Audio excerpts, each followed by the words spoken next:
고린도전서 9장 19절부터 23절까지입니다.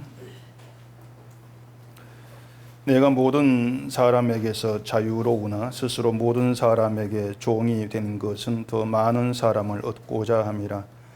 유대인들에게 내가 유대인과 같이 되는 것은 유대인들을 얻고자 함이요 율법 아래에 있는 자들에게는 내가 율법 아래에 있지 아니하나 율법 아래에 있는 자같이 되는 것은 율법 아래에 있는 자들을 얻고자 함이요 율법 없는 자에게는 내가 하나님께는 율법 없는 자가 아니요 도리어 그리스도 율법 아래에 있는 자이나 율법 없는 자와 같이 된 것은 율법 없는 자들을 얻고자 함이라.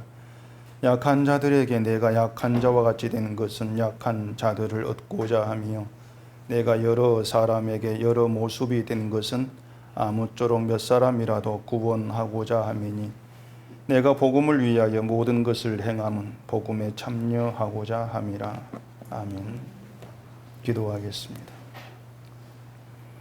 하나님 아버지, 이 시간은 주의 말씀 안에서 저희로 하여금 하나님의 은혜 의식에 복음의 세계 기쁨에 참여할 수 있는 은총을 주시옵소서.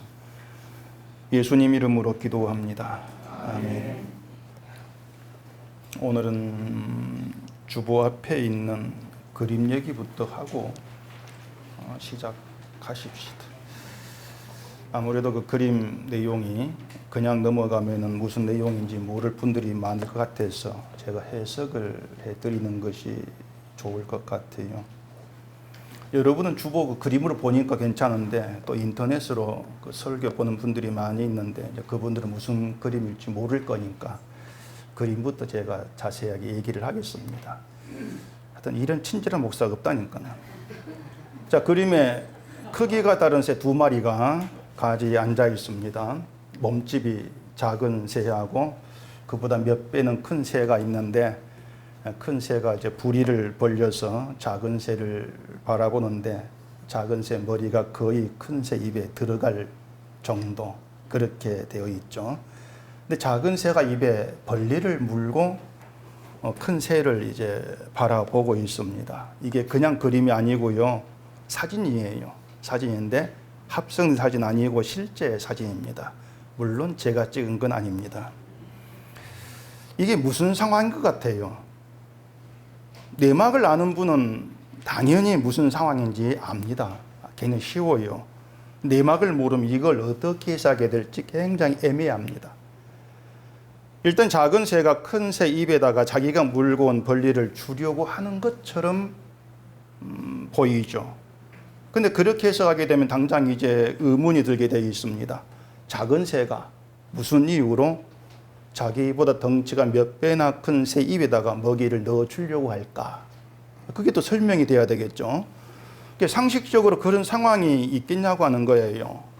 자기보다도 덩치 큰 새가 입 벌리고 위협하면 도망치면 되는 것이거든요. 자, 그럼 이걸 이렇게 해석해 보십시다. 큰 새가 작은 새에게 빵 셔틀을 시켰다. 빵 셔틀이 뭔지 아십니까? 교사분들 아실 것이고, 힘센 학생이 약한 학생한테 빵이나 물건 사오게 시키는 거예요. 물론 돈 안 주죠. 이 돈 거 사와라. 그게 빵 셔틀이라고 뭐 합디다 그렇게들. 그럼 이 상황도 그 덩치 큰 새가 약한 새에게 너 벌려가서 물어와 이렇게 강제로 시켰을까?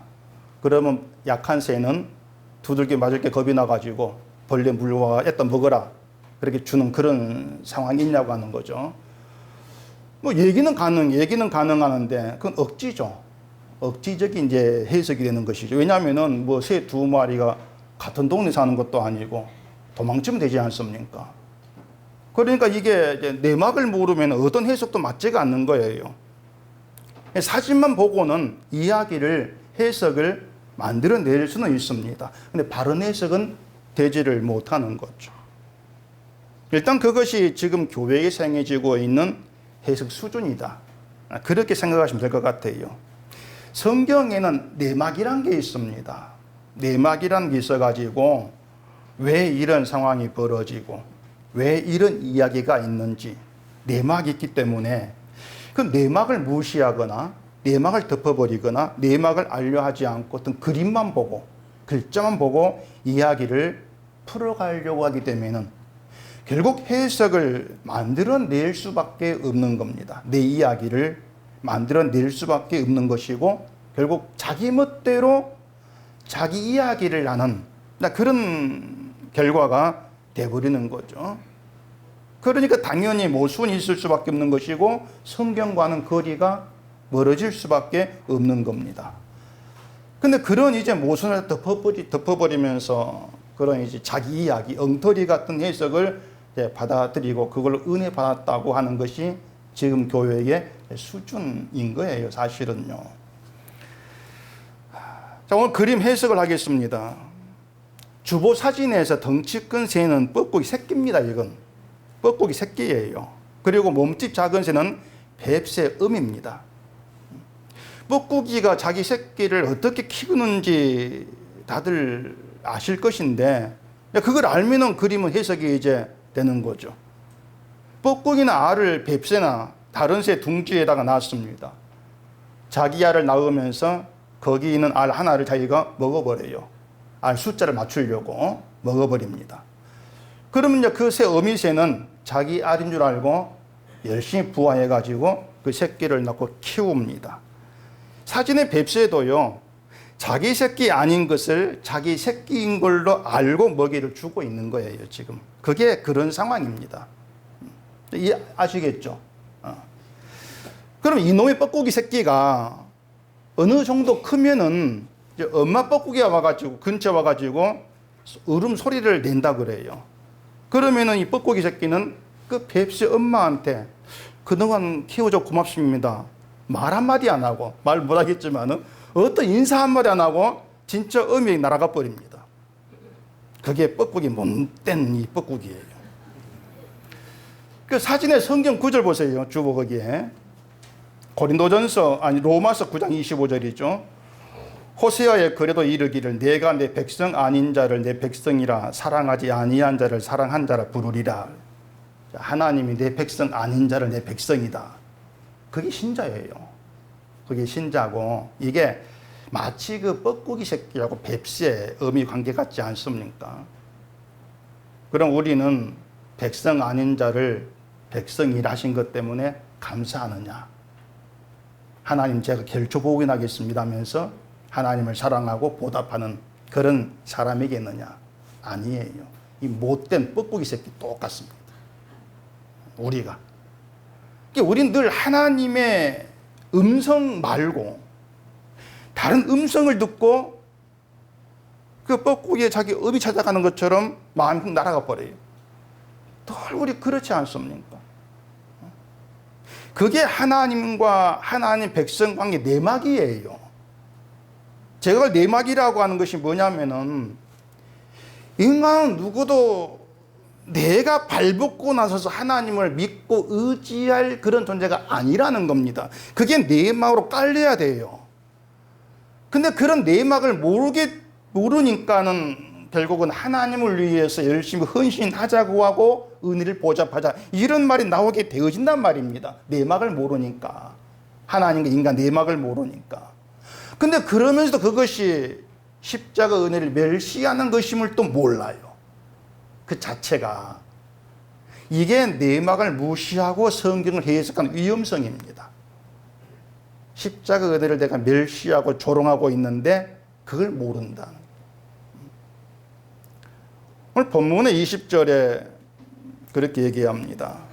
유대인들에게 내가 유대인과 같이 된 것은 유대인들을 얻고자 함이요 율법 아래에 있는 자들에게는 내가 율법 아래에 있지 아니하나 율법 아래에 있는 자같이 된 것은 율법 아래에 있는 자들을 얻고자 함이요 율법 없는 자에게는 내가 하나님께는 율법 없는 자가 아니요 도리어 그리스도 율법 아래에 있는 자이나 율법 없는 자와 같이 된 것은 율법 없는 자들을 얻고자 함이라.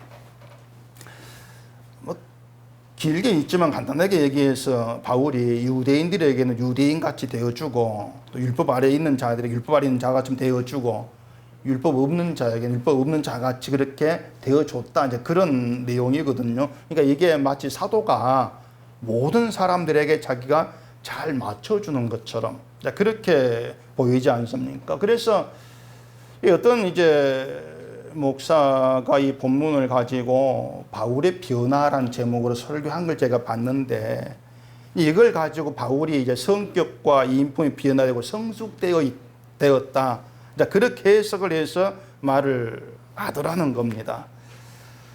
그분이 나름대로 이 정황과 상황을 가지고 해석을 해요. 성경의 정황을 연결해 해석하는데, 사도행전 15장 한번 가보십시오. 사도행전 15장 37절, 바나바는 마가라 하는 요한도 데리고 가고자 하나 바울은 밤빌리아에서 자기들을 떠나 함께 일하러 가지 아니한 자를 데리고 가는 것이 옳지 않다 하여 서로 심히 다투어 피차 갈라서니 바나바는 마가를 데리고 배 타고 구브로로 가고, 그런 내용이 있습니다. 사도행전 잠깐 펴놓으세요. 자, 바울과 바나바가 복음을 전하기 위해서 두 번째 여행길을 이제 오릅니다. 가려고 하는데, 그때 서로 이제 바울과 바나바 둘이가 서로 심하게 다투고 갈라섰다는 그런 이야기거든요. 바울과 바나바는 첫 번째 전도 여행에서 같이 다니면서 복음을 전한 그런 관계입니다. 그러니까 인간적으로도 아주 가깝고 친한 관계다, 이렇게 이제 얘기할 수 있겠죠. 근데 두 번째 그 길에서 서로 다투고 따로 갈라서서 제갈 길로 가버린 거예요.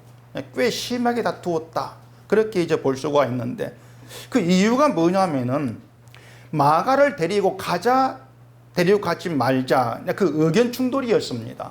바나바는 마가를 데리고 가자는 것이고 바울은 데리고 가지 말자, 그런 것이었죠. 바울이 마가를 데리고 가지 말자고 한 것은 첫 번째 여행에서 마가가 나도 가겠다 해 같이 가는 도중에서 돌아가 버린 거였어요. 도중에서. 이제 그것 때문에 바울이 마가를 신뢰하지를 못했겠죠. 아마 그런 것 때문에 이번엔 마가를 데려가지 않겠다, 이제 그렇게 한 것으로 이제 볼 수가 있죠. 우리가 대개 보면은, 자, 바울은 사도고 복음을 너무 잘 알고 중심 오직 십자가 예수로 가득 찬 사람이다, 이렇게 계산했을 때에, 그러니까 바울은 인품이나 성품도 좋을 거란 생각을 우리가 꼭 하게 되는 거예요. 복음으로 무장된 가득한 그런 사도니까 인품도 얼마나 좋겠노, 그런 계산을 우리가 한다는 얘기입니다. 그게 복음을 아는 복음적인 사람의 모습이지 않겠냐, 그렇게 우리 멋대로 답을 내리고 있는 거죠. 이제 그렇게 생각하기 때문에, 아니 그 바울이 그 마가 때문에 바나바와 다투고 갈라섰다는 것이 쉽게 이해가 안 되는 겁니다. 이제 그랬던 바울이 오늘 본문에서는 모든 사람을 다 받아주는 그런 모습을 보여주고 있으니까, 야, 이것은 바울이 인품이 성숙되어서, 이렇게 해석해 버리는 거예요. 바울이 뭔가 좀 달라졌다, 인품이. 그러면서 갖다 붙이는 게 이제 성령을 받으면 인품이 자꾸 성숙돼 간다, 이렇게 얘기를 한단 말입니다. 성령 받으면 처음부터 인품 확 변한 것이 아니고 조금씩 성숙되어져 가. 그러니까 신자인 우리도 성령 받았으면 늘 인품과 성격이 좀 성숙되어져 가야 된다는 그런 얘기를 수없이 듣게 되어집니다. 본문의 19절에서도 그런 말 하거든. 내가 모든 사람에게서 자유로우나 스스로 모든 사람에게 종이 되는 것은 더 많은 사람을 얻고자 함이라. 더 많은 사람을 얻기 위해서 모든 사람이 바로 종이 되었다, 그렇게 얘기하거든요. 이게 바울이 마가에 대해서도 이런 마음이었다면 마가를 받아주지를 않았을까 하는 생각이 얼핏 들 수가 있다는 거예요. 아니 지금 이런 마음이라면은 그때 마가도 받아준데 왜 안 받아줬지? 그렇게 연결하다 보니까, 아 그래, 바울이 인품이 좀 바뀌었어, 성숙되었어, 이렇게 하니까는 아 그래, 맞네, 그렇게 또 이제 끌려가 버리는 거예요. 또 이런 경우도 있습니다. 유대인들에게는 유대인과 같이 되고 율법 아래에 있는 자들에게 율법 아래에 있는 자같이 되었다, 이렇게 얘기하죠. 근데 바울에게 또 이런 일이 있었어요. 이것도 사도행 15장에 있는 내용입니다. 그 15장 1절, 어떤 사람들이 유대로부터 내려와서 형제들을 가르치되 너희가 모세의 법대로 할 일을 받지 아니하면 능히 구원을 받지 못하리라 하니 바울 및 바나바와 그들 사이에 적지 아니한 다툼과 변론이 일어난지라 형제들이 문제에 대하여 바울과 바나바와 및 그 중에 몇 사람을 예루살렘에 있는 사도와 장로들에게 보내기로 작정하니라. 유대인과 같이 되고 율법 아래 있는 자 같이 되었다고 말한 그 바울이, 유대로부터 어떤 사람이 할례를 받지 아니하면 구원받지 못한다 가르치니까 그들과 다투고 변론이 있게 된 거예요. 그럼 우리는 바울이 아무리 유대인과 같이 되었다 할지라도 할례 받지 않으면 구원받지 못한다고 가르치는 복음이 아닌 것을 용납할 수 없는 것 맞지 않느냐, 그런 생각이 있을 수 있습니다. 그거 맞아요. 맞는데 또 이런 일이 있어요. 그 뒤에 사도행전 16장 2절 보십시다. 디모데는 루스드라와 이고니온에 있는 형제들에게 칭찬받는 자니 바울이 그를 데리고 떠나고자 할세 그 지역에 있는 유대인으로 말미암아 그를 데려다가 할 일을 행하니 이는 그 사람들이 그의 아버지는 헬라인인 줄 다 알미러라. 할례를 받아라고 가르치는 사람들과 다투고 변론했던 바울이 디모데를 데리고 길을 떠날 때에 굳이 디모데에게 할 일을 하고 데려간다는 얘기입니다. 그 주변에서 야 디모데 할 일을 하고 데려가 이렇게 말한 게 아니에요. 바울 자청해서 할 일을 한 거예요. 바울은 할례라고 하는 율법 외인 사람이 아닙니다. 그리고 또 할례를 말하는 사람들과 다투기까지 했으면서 굳이 디모데는 할 일을 하고 데려가냐 그 말이에요. 그러니까 이 바울의 행동이 도무지 종잡을 수가 없는 거예요. 일관성 있게 행동 하나를 계속 밀고 나가고 그렇게 한 것이 아니고 어떤 경우 이렇게 행동했다, 어떤 경우 이렇게 행동하고 자꾸 바뀌는 거예요. 때문에 이것을 연결하다 보니까 바울이 나중에 조금 나아진 것처럼 보이니까 이제 바울이 성숙되었다 이렇게 해석을 해버리는데, 이제 그런 해석이 마치 주보에 있는 그 사지만 달랑 보고 힘센 새가 약한 새를 억압하는 거야 이렇게 얘기하는 그런 수준과 똑같은 겁니다. 내막은 덮어버리고 보이는 것으로 해석을 해버리는 것이죠. 바울에게는요, 모든 행동이 내막이라는 게 자리하고 있습니다. 내막이라는 게 충동적으로 한 게 아니고 어떤 내막이 있어요. 그 내막이 바울을 장악을 하고 있고 바울은 그에 순종되어 가지고 행동이 지금 나와지고 있는 거예요. 본문 23절에 그렇게 얘기합니다. 내가 복음을 위하여 모든 것을 행함은 복음에 참여하고자 함이라. 바울의 내막은 이거예요. 복음을 위하여. 그게 바울의 내막입니다. 바울의 생각과 그 마음과 그 의지를 움직이는 내막. 그게 바로 복음이었던 거죠. 복음을 위해서 모든 걸 행한다. 그렇게 말하잖아요. 그러니까 바울의 모든 행함은요, 그 바울이 어떤 인품, 성격과 연결되어 있는 것이 아니고 복음으로 연결되어 있는 거예요. 근데 복음을 위하여 행한다고 하는 것을 이제 인품이 변하고 뭐 좋은 인품, 성격 보여주는 것으로 이렇게 해석하면 그건 곤란한 겁니다. 인품이 변하고 좋은 성격 보이는 게 복음이 아닌 거예요. 인품이 변하는 것도 없어요. 그냥 변하는 것처럼 보일 뿐이죠. 변하지 않습니다. 뭔가 성격이 변하든 변하지 않든 그건 구원과 무관한 거예요. 전혀 무관한 거예요. 구원은 오직 예수 그리스도의 피로만 가능하기 때문에 그렇습니다. 그게 복음인 거죠. 자, 복음이 바울의 모든 행함의 내막이라고 했습니다. 이제 그 내막 안에 들어가 보십시다. 22절 본문 보십시다. 약한 자들에게 내가 약한 자와 같이 된 것은 약한 자들을 얻고자 함이요 내가 여러 사람에게 여러 모습이 된 것은 아무쪼록 몇 사람이라도 구원하고자 함이니. 여기서 말한 약한 자가 누구를 말하는가 하면은 앞에 나온 유대인들, 율법 아래 있는 자들, 율법이 없는 자들, 그들을 통틀어서 약한 자 이렇게 얘기를 하고 있는 겁니다. 약한 자라고 하는 건 믿음이 약하다 그 뜻이 있죠. 근데 그 유대인들, 율법 아래 있는 그런 사람들을 약하다고 한 이유가 있어요. 그 고린도전서 앞에 그 8장 9절 보십시오. 그런 정도의 자유가 믿음이 약한 자들에게 걸려 넘어지게 하는 것이 되지 않도록 조심하라.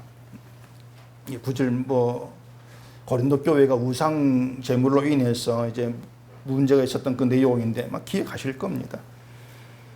우상 제물에 대한 지식이 있는 사람들은 우상 그건 아무것도 아니니까 먹어도 돼 그렇게 생각을 했고, 우상점을 먹는 것은 우상을 섬기는 것이다 그런 습관이 있는 사람들은 양심에 걸렸는데도 제물을 먹습니다. 양심에 걸리는 제물을 먹는 이유가 뭐냐면은 나도 우상 제물 먹을 지식이 있다, 자기를 보여주고 싶은 거예요. 나도 너희들처럼 먹을 수가 있어. 나를 보여주고 싶은 마음에 먹은 거죠. 그걸 믿음이 약한 것으로 얘기합니다. 다시 말해서 내 믿음을 보여주고 싶은 거예요. 내 믿음을 인정받고 싶어 하는 거죠. 난 적어도 이런 사람이라는 거, 내 실력과 내 수준을 남들에게 보여줘서 뭔가 나았다고 하는 것은 칭찬, 그 인정, 이걸 받고 싶어 하는 것을 믿음이 약한 것, 그렇게 얘기를 한단 말입니다. 유대인들도, 율법 아래에 있는 자들도, 율법이 없는 자들도 공통적인 것이 뭔가 하면은 자기를 증명하고자 한다는 겁니다. 그게 공통적인 것들입니다. 뭔가를 지키고 뭔가를 행동하고 실천하고 이런 것으로 나 믿음 이 정도라고 하는 것을 보여주고 싶어 하는 거. 근데 그게 사실은 믿음이 약한 거다, 이렇게 얘기를 해요. 그러니 그게 재미있는 거예요. 자, 복음이란 내막을 모르고 소위 신앙생활에 열심이란 사람들 보세요. 그들을 보면은 마치 믿음이 아주 좋고 믿음이 강한 것처럼 보입니다. 열심히 있는 사람들은 주일도 막 잘 지키고 막 구제도 열심히 하고 전도도 막 하고 많은 걸 하죠. 막 기도도 하고 성경도 보고 그런 모습들이 복음의 내막을 모르는 사람의 기독교 눈에 볼 때는 굉장히 믿음이 좋은 거예요. 믿음이 강한 것이고, 날 춥고 막 덥고 그래도 교회 나온다, 믿음이 강한 거에 보이는 거죠. 여러분들처럼. 너무 더운데 지금. 그러니까 복음의 내막 밖에 나가 보면은 좋게 보이는 것들이죠. 근데 복음의 내막을 알고 그 복음 안에 들어가서 보게 되어지면은 그게 희한하게 믿음이 약한 걸 보인다는 것입니다. 저건 믿음이 약한 거. 바울은 지금 그렇게 복음이란 내막 안에서 그 유대인들과 율법 아래에 있고 없고의 사람들을 지금 보고 있는 거예요. 복음의 내막 안에서. 물론 신앙생활이라고 하는 거, 열심히 하는 것 자체가 믿음이 약한 그런 뜻은 아니에요. 그렇게 되면 신앙생활 열심히 하지 않는 것이 또 믿음이 강한 거, 또 그렇게 편리한 대로 만들어내겠죠. 문제가 뭐냐면요, 그 신앙생활이라고 하는 것을 하든 안 하든 그 모든 걸 나를 내 보이는 거에 관심을 둔다는 겁니다. 그게 약한 거라는 거예요. 신앙생활 열심히 있는 사람이 자기 열심을 가지고 자기를 보여주려고 한다면은 그건 믿음이 약한 것이고, 또 유대인과 율법 아래에 있는 사람들은 거기에 해당이 된다고 할 수가 있겠죠. 반면에 뭔가 신앙에 열심이 없다고 한 사람들도 나름대로 그걸 가지고 자기를 보여주려는 또 그런 시도가 있네요. 마치 그 신앙생활 자체를 내가 초월한 것처럼 그렇게 보여주면서 그게 마치 복음을 아는 것처럼 과시하는 경우가 있는 거예요. 그런 경우 굉장히 허다합니다. 나는 자유가 있어, 복음을 아니까, 그러면서 막 이것저것 안 하는 걸 자유, 복음을 아는 나의 그런 모습, 이렇게 자기를 나타낼 때가 있죠. 둘 다 똑같아요. 믿음이 없는 그 약한 거. 만약 여러분 주위에 주일에 음식 사 먹으면 안 된다 이런 사람이 있다고 합시다. 어떻게 하겠습니까? 1번, 일부러 음식을 앞에 사 먹으면서 돈 안 쓰는 것이 주일 지키는 게 아니라 보여준다. 2번, 그 선악 앞에 내가 주일 돈 안 쓴다. 몇 번으로 하실랍니까? 골라 잡으세요. 몇 번으로 하실래요? 1번이 편하지 뭐. 마음대로 내 쓰고 사는 거. 근데 바울 말대로 하면 2번이에요. 주일 돈 쓰면 안 돼. 그 사람 앞에 돈 안 쓰는 거죠. 근데 대개 어떻게 나가냐면은 주일에 돈 안 쓰는 거 복음도 신앙도 아니야. 그것은 이걸 가르치려고 한단 말입니다. 그러니까 그 사람 생각을 내가 고쳐내려고 하는 방향으로 갈 때가 굉장히 많아요. 주일에 돈을 써도 되는 자유를 가르치려고 하는 거죠. 이제 그게 우상채물을 먹는 거다 같은 경우예요. 근데 주일에 돈 안 쓰는 것이 믿음이라고 하는 것과 써도 되는 것이 믿음이라는 것이 똑같습니다. 둘 다 믿음이 뭔가를 모르는 거예요. 그러니까 돈을 쓰는 거에 또 안 쓰는 거에 믿음의 의미를 두고 있는 거죠. 그 둘 다 아닌데 믿음이라는 게. 그러니까 믿음을 잘 들어가셔야 돼요. 자, 바울 말대로 하면은 뭐냐면요. 그런 자기의 틀, 이런 게 믿음이다. 행동을 두고 행동이 있는 게 없는 게 믿음이다. 그런 자기 틀에서 좀 나와가지고 참된 복음으로 인한 은혜의 세계가 있다는 거. 이걸 보여주고 싶은 거예요, 바울은. 그걸 가리켜서 사람을 얻고자 합니다. 이렇게 얘기하고 있는 겁니다. 바울도 예전엔 유대인이었고 율법 아래 있던 사람이죠. 바울도 율법을 실천하는 걸 자기 신앙의 자부심으로 여기던 그런 시절이 바울에게 있었단 말입니다. 나 이 정도로 신앙이 출중한 그런 사람이다. 자기를 과시하고 자기 출신을 과시하고 그랬지 않습니까? 그런 바울을 하나님께서 이제 부르신 것이죠.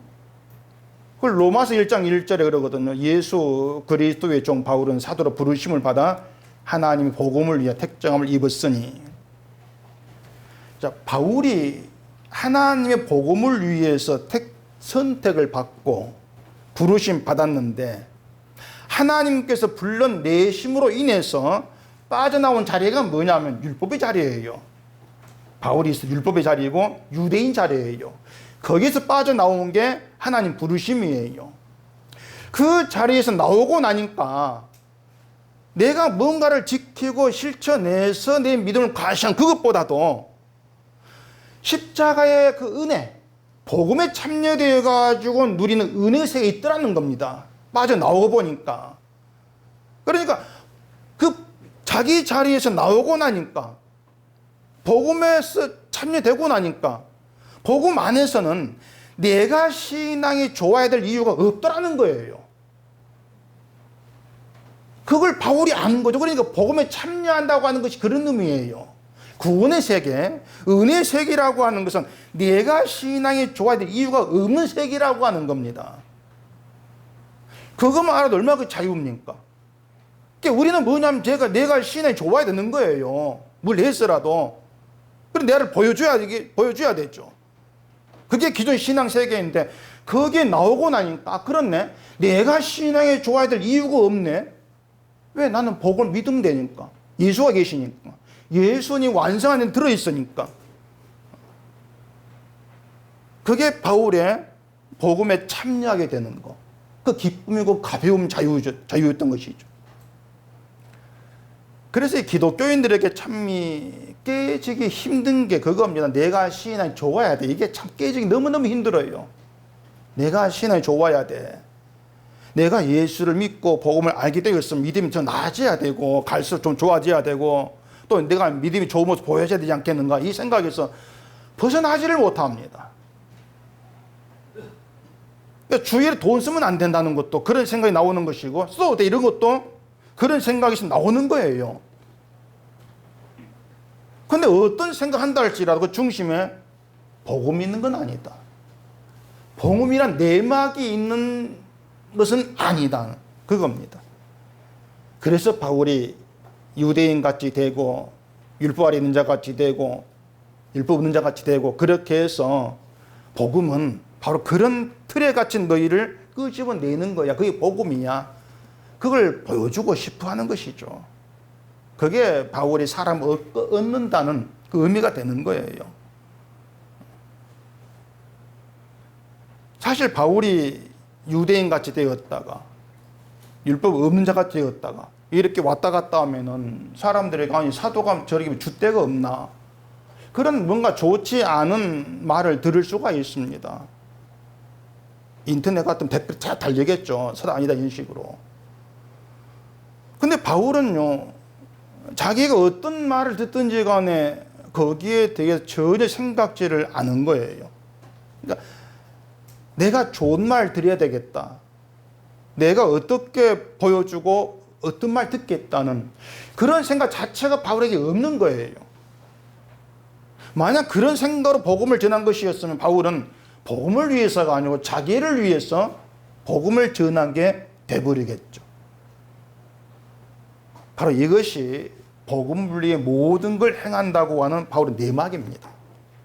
그리고 그렇게 복음을 위해서 모든 걸 행하는 것을 복음에 참여하고자 합니다. 이렇게 얘기를 합니다. 근데 복음에 참여하고자 하면 이 말도 생각해보면 좀 이상해요. 왜냐하면 바울 같은 사람이 복음에 참여하고자 합니다. 좀 이상하게 들리지 않습니까? 마치 이것은 지금 바울이 복음 밖에 있는데 복음에 들어가고 싶어. 이런 의미로 들리거든요. 말씀드린 대로 바울은 그 속에 복음으로 꽉 차 있는 사람이에요. 그런 바울이라면 이미 복음에 참여하고 있다고 할 수 있지 않겠습니까?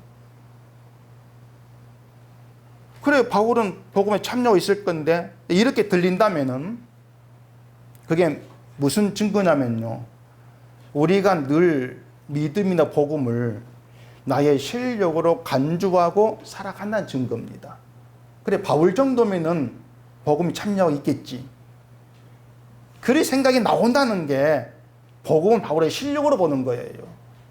그게 우리의 습성이에요. 내가 예수를 믿고 내가 복음을 알고 그렇게 자기의 실력으로 생각하기 때문에 아니 바울 정도면은 복음에 참여하고자 하지 않아도 이 복음에 참여할 거 아니냐 이런 생각이 드는단 말입니다.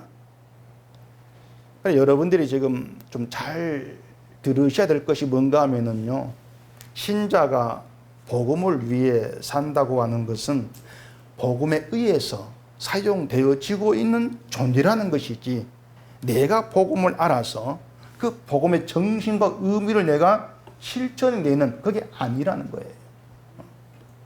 복음에 붙들려 있는 거예요. 복음이 나를 사용하고 있는 거예요. 그게 바뀌면 안 돼요. 내가 복음을 알고 내가 복음대로 살고 저 사람 내 복음을 가지고 고치고 알게 하고 그 모든 건 결국 내가 자리하고 있게 되어버린다는 얘기입니다. 바울의 속이 복음으로 꽉 차 있다면 그게 뭘 말하는가 하면 바울 복음을 많이 알아 이런 의미가 아니고요, 내 힘으로 되어지는 것은 단 하나도 없다는 걸 안다는 겁니다. 그게 복음으로 가득 차 있는 거예요. 내 힘과 내 실력 되는 건 아무것도 없어. 이걸 아는 거죠. 모든 게 복음의 능력이야. 모든 게 복음으로 되어져 가는 것이다. 때문에 나의 지금 모든 건 은혜다. 그게 복음으로 충만하고 있는 거예요. 인품이 개떡 같아도 그게 복음의 충만이라는 겁니다. 이 말이 거슬리죠. 근데 복음에 충만한 인품이 개떡 같은 애가 있나? 좋아야지. 제가 개떡 같거든요, 성격이. 우리는 늘 어떤 그 복음이라는 거, 믿음이라는 이것을 내가 끄집어 들어가지고 어떤 나의 속에서 소화시켜가지고 내 것으로 만들어내려고 하는 그런 시도에서 늘 묶여 있어요. 그게 그 속의 내막이 복음이 아니라고 하는 거예요. 신자가 복음으로 충만하고 믿음으로 충만하고 그러면은 그게 꼭 어떤 열심히 있는 신앙생활 나와야 된다 그런 생각들은 할 필요가 없습니다. 그 아니거든. 그것은요,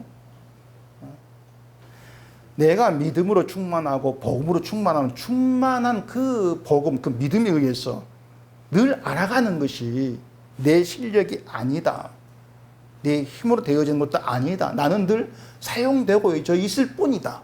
그렇기 때문에 되어지고 나타난 모든 일에 대해서 그걸 내 것으로 내 공로로 자랑할 것들이 없다. 그게 복음에 참여되어 있는 것이고 그게 복음을 아는 것이고 복음으로 충만한 거예요. 그러니까 복음이라고 하는 건 여러분으로 하여금 뭘 열심히 하게 만들어내는 게 복음이 아니고 십자가의 죽으심으로 모든 것을 이루신 예수만 의지하게 만들어내는 겁니다. 주만 바라보게.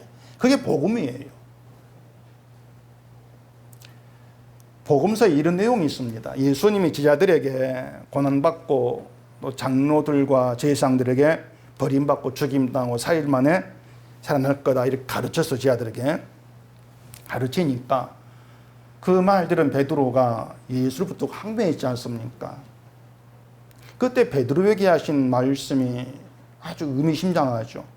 마가복음 8장 33절 보시면은 예수께서 돌이키사 제자들을 보시며 베드로를 꾸짖어 이르시되 사탄아 내 뒤로 물러가라 내가 하나님의 일을 생각하지 아니하고 도리어 사람의 일을 생각하노다 하시고 잘 아는 그런 내용이죠. 제가 예수님이 베드로에게 이런 말씀했다는 거 잘 알죠. 너무 잘 알고 있고 그동안 설교하면서 이런 내용 많이 제가 말씀을 드렸던 내용인데 제가 언젠가 이 구절을 보면서 깜짝 놀란 게 있습니다. 뭐냐면 늘 어떤 하나를 제가 생각지 않고 그냥 지나쳐 버렸던 거예요. 하나를. 그게 뭔가 하면은 베드로를 꾸짖으시면서 사탄아 내 뒤로 물러가라 하신 거. 이걸 저는 지나쳤어요.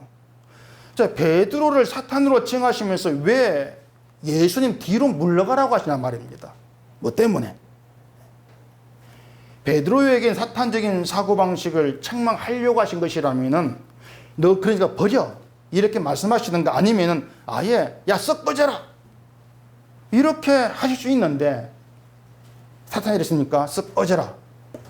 근데 왜 내 뒤로 물러가라 내 뒤로 가 이렇게 말씀을 하시냐 그 말이죠. 제가 그걸 딱 꽂히면서 한동안 생각하다가 알게 된 것이 믿음이라고 하는 것은요. 믿음은 예수님 뒤에서 예수님을 쫓으면서 예수님이 십자가에서 다 이루심으로 되어진 구원의 은혜를 누리면 되기 때문에 내 뒤로 가라. 그렇게 말씀하신 거 좀 봐요. 그렇게 예수님 뒤를 따라가는 게 믿음이죠. 아니 그럼 예수님 뒤를 따라가면서 기도하면 되고 성경만 되지 않습니까? 누가 뭐 하지 마라 합니까? 하면 되죠. 근데 그런 걸 하면서도 나 기도한다 나 성경보다 그런 나를 보는 것이 아니고 뭘 하든지가 내 앞에 계시는 예수를 바라보는 것이 믿음이라고 하는 거죠. 이 정도면 다들 이해하지 싶은데 자 그러면은 사탄은 뭡니까? 사탄의 사고방식 뒤로 물러가라 하셨으니까 사탄은 예수님 앞에 있다는 겁니다. 베드로를 예수 앞에 있는 것으로 지금 보고 계시는 것이죠. 예수 앞에 있다는 것은 예수님은 보지 않고 자기 길을 간다는 거예요. 그게 사람의 일로 예수님께서 말씀하신 것이죠. 예수를 보지 않으니까 내 앞에 없거든요. 예수님이 다 이루었다는 걸 보지를 못하고 내가 이루어낼 걸 보는 것이죠. 내가 이걸 이루고 저걸 이루어야 되겠구나. 결국은 예수 앞에 있게 되면은 내가 해야 될 일로만 가득해지는 거예요. 그런 일에서 그런 길에서 내가 한 일이 자랑이 되는 것이고 내가 한 일로 나를 보여주려고 하는 그런 게 나와지더라 그 말입니다. 그게 사람의 일이고 사탄적인 것이다. 그러니까 유대인도 율법 아래에 있는 사람도 율법 없는 사람들도 다 이런 틀에 갇혀 있는 거죠. 다들 자기를 바라본다. 우리도 마찬가지. 다들 나를 바라보고 있다. 그래서 바울이 약한 자같이 되었다고 하는 것은 예수님 앞에 있으려고 하는 그들에게로 가서 그들과 함께 예수의 뒤로 물러가서 주의에서 같이 참여하겠다고 하는 거예요. 우리 같으면 나는 예수 뒤에 있고 나는 예수 따라가 생각하고 앞에 있는 자들 야 나 뒤로 와 뒤로 와 이리 막 야단치지 않겠습니까? 왜 앞에 있어? 근데 바울은 앞에 가겠다. 같이 해서 그들을 예수님 뒤로 참여하기 시키겠다. 그게 사람을 얻는 것으로 그렇게 얘기를 하고 있는 것이죠.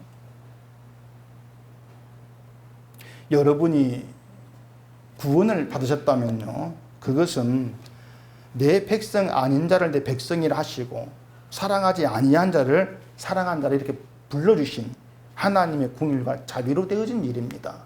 구원이라고 하는 건. 때문에 그 구원의 덕에서는, 믿음의 덕에서도 내가 잘했다고 할 것이 전혀 없는단 말이에요. 다른 누군가가 내가 아는 것보다 좀 적게 알고 뭔가 모르는 게 있다 할지라도 설사 그 사람이 여전히 율법에서 벗어나지 못한 어떤 그런 모습 보여준다 할지라도 그 사람 향해서 소리칠 권한도 자격도 없다는 겁니다. 내가 안다고 하는 그 자체가 어떤 권한으로 되어지는 게 아니라고 하는 거예요. 왜냐하면 나도 내 실력 가지고 되는 게 아무것도 없으니까.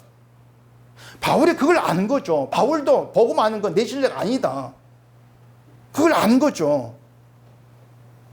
그래서 바울은 고린도 교회를 향해서 야야 내가 너희에게 얼마나 복음을 열심히 가르쳤는데 이것밖에 안 돼. 소리치지를 못하는 거예요. 다만 그들의 그 자리에서 그들을 불러내어서 함께 복음에 참여하고자 하는 그런 바람, 그런 열망, 그런 소원만 바울에게 있는 거죠. 그게 교회입니다. 교회라고 하는 것은요, 누군가에게는 가르칠 것이 있고 소리칠 자격이 있는 그게 교회가 아니에요. 아무것도 없는, 가르칠 자격도, 누군가를 향해 좀 신은 똑바로 하라고 소리 자격도 없는 그런 사람들이 모인 게 교회란 말입니다. 교회 내막은요, 예수 그리스도의 피로 세워졌다는 그게 내막이에요. 그게 복음의 내막이죠. 예수의 피로 세워졌다는 것은 사람으로 세워진 것이 아니란 얘기입니다.